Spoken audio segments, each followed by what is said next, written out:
Assalamualaikum warahmatullahi wabarakatuh. Nama saya Oliver Asir Trisana Edo.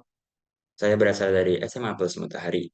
Saya berada di kelas 12 IPA dan kali ini saya akan mempresentasikan mengenai pembelajaran PPKN yang diajarkan oleh Miss saya mengenai hakikat, hak, dan kewajiban warga negara. Di sini saya telah membuat PPT mengenai hakikat, hak, dan kewajiban warga negara. Sebelum saya membahas hakikat dan hak kewajiban warga negara, saya ingin membahas mengenai apa itu negara dulu.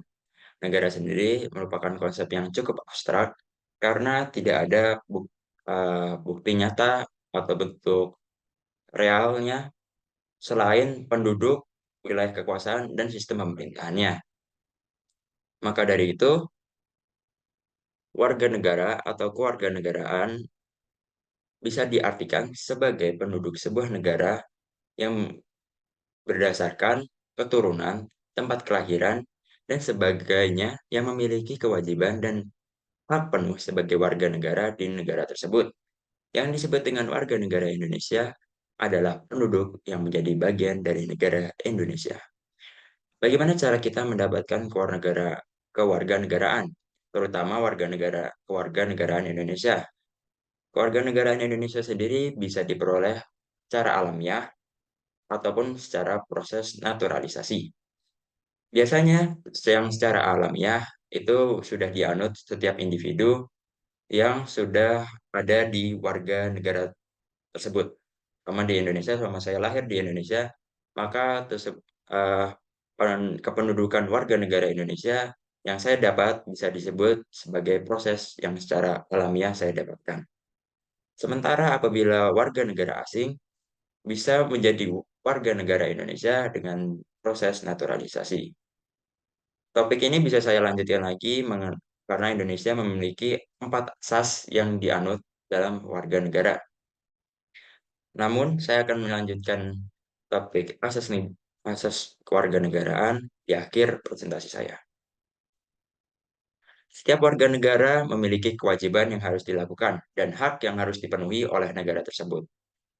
Maka, hak warga negara menurut Profesor Dr. Nugoro dalam buku Ilmu Hukum yang terbit pada tahun 2000 disebutkan bahwa hak adalah kekuasaan untuk menerima atau melakukan sesuatu yang semestinya diterima atau dilakukan melulu oleh pihak tertentu dan tidak dapat oleh pihak manapun juga yang pada prinsipnya dapat dituntut secara paksa olehnya.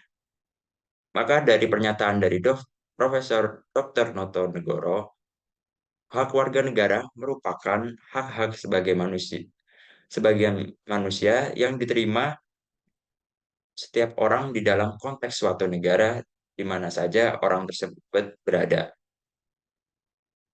Hak warga negara dijamin secara konstitusional yang tertuang pada Pasal 27 ayat 2 sampai dengan Pasal 34 UUD Negara Republik Indonesia tahun 1945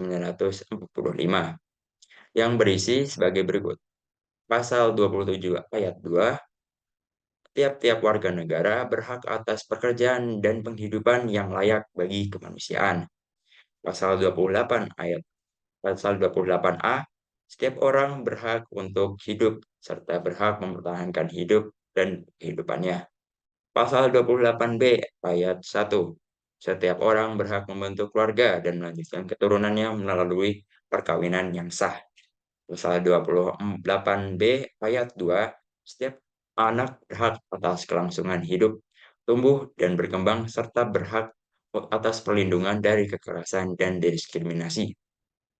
Pasal 28C ayat 1, setiap orang berhak mengembangkan diri melalui pemenuhan kebutuhan dasarnya, berhak mendapatkan pendidikan dan memperoleh manfaat dari ilmu pengetahuan dan teknologi, seni dan budaya, demi meningkatkan kualitas hidupnya demi kesejahteraan umat manusia. 28C ayat 2, setiap orang berhak untuk memajukan dirinya dalam memperjuangkan haknya secara kolektif untuk membangun masyarakat, bangsa, dan negaranya.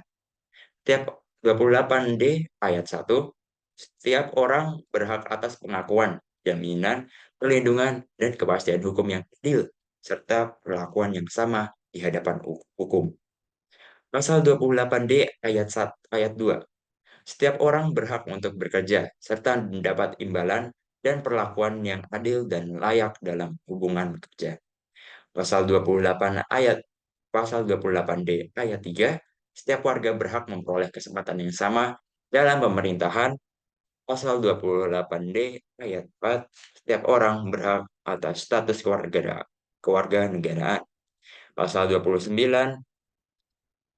tentang hak untuk kebebasan memeluk agama, meyakini kepercayaan, dan bebas berserikat atau berkumpul, serta mengeluarkan pendapat. Pasal 31 ayat 1, setiap warga berhak mendapatkan pendidikan. Total ada kurang lebih 12 pasal mengenai hak kewarganegaraan. Jadi Indonesia telah membuat 12 pasal mengenai hak warganegaraan. Yang telah tadi saya jabarkan, maka bisa disimpulkan bahwa Indonesia sendiri cukup peduli mengenai hak-hak warga negaranya. Kita lanjut pada kewajiban warga negara. Selain memiliki hak, setiap individu dalam konteks negara juga memiliki kewajiban yang muncul sebagai konsekuensi adanya hak tersebut. Kewajiban dapat dipahami sebagai sesuatu yang harus dilakukan, dikerjakan, dan ditaati seseorang dengan penuh tanggung jawab sebagai warga negara. Kewajiban sendiri juga tercatat dalam konstitusional pada UUD 1945 seperti dalam pasal-pasal berikut. Pasal 27 ayat 1 yang berisi tentang segala warga negara bersamaan kedudukannya di dalam hukum dan pemerintahan dan wajib menjunjung hukum dan pemerintahan itu tidak ada kecualinya. Pasal 27 ayat 3, setiap warga negara berhak dan wajib ikut serta dalam upaya pembelaan negara. Pasal 28J ayat 1, setiap orang wajib menghormati hak asasi manusia orang lain dalam tertib kehidupan bermasyarakat, berbangsa, dan bernegara. Pasal 28J ayat 2, dalam menyatakan hak dan kebebasannya, setiap orang wajib tunduk kepada pembatasan yang ditetapkan dengan undang-undang dengan maksud semata-mata untuk menjamin pengakuan serta penghormatan atas hak dan kebebasan orang lain, dan untuk memenuhi tuntutan yang adil sesuai dengan pertimbangan moral, nilai-nilai agama, keamanan, dan ketertiban umum dalam suatu masyarakat demokratis. Pasal 30 ayat 1, setiap warga negara berhak dan wajib ikut serta dalam usaha pertahanan keamanan negara. Pasal 31 ayat 2, tiap warga negara wajib mengikuti pendidikan dasar dan pemerintahan wajib membiayainya. Setelah kita membahas hak dan hak kewajiban warga negara, maka kita akan membahas tentang hakikat warga negara. Hakikat warga negara sendiri adalah setiap warga negara memiliki hak yang sama tanpa dibedakan antara satu dengan yang lainnya. Hakikat hak dan kewajiban warga negara merupakan dua hal yang tidak dapat dipisahkan satu dengan yang lain. Mereka berdua saling melengkapi. Setiap warga negara memiliki keharusan untuk melakukan kewajiban, namun di sisi lain, warga negara juga berhak untuk mendapatkan haknya dari negara tersebut. Contohnya saja warga negara wajib membayar pajak pada pemerintahan negara, namun di sisi lain, warga negara juga berhak mendapatkan haknya seperti tunjangan pendidikan, tunjangan listrik, tunjangan pelayanan kesehatan, fasilitas umum, dan lainnya. Di awal presentasi saya telah membahas mengenai cara kita mendapatkan kewarganegaraan. Di Indonesia ada 4 asas yang dianut. Pertama adalah asas ius sanguinis atau law of blood, yaitu adalah asas yang menentukan kewarganegaraan seseorang berdasarkan keturunan, bukan berdasarkan negara tempat kelahiran. Secara sederhana, dengan asas ini, kewarganegaraan seseorang anak ditentukan berdasarkan kewarganegaraan orang tuanya. Bisa disimpulkan, sama apabila Anda eh, memiliki orang tua yang berdarah Indonesia, maka bisa dipastikan kewarganegaraan Indonesia akan turun juga kepada kita semua, atau orang-orang yang memiliki orang tua yang berdomisili Indonesia. Yang kedua adalah asas ius soli atau asas law of the soil, adalah asas yang menentukan kewarganegaraan seseorang berdasarkan tempat kelahirannya. Di Indonesia, asas ini diperlakukan secara terbatas bagi anak-anak yang kemudian peraturannya diatur lebih rinci dalam undang-undang. Asas ini juga selain dianut oleh negara Indonesia, banyak juga dianut oleh negara seperti Cina, Amerika, Australia, di mana asas ini di Australia akan diterapkan kepada anak-anak atau seseorang warga asing, anak-anak yang telah hidup di Indonesia kurang lebih lebih dari 10 tahun, yaitu pada eh, asas ius soli. Asas kewarganegaraan tunggal atau asas yang menentukan suatu kewarganegaraan bagi setiap orang.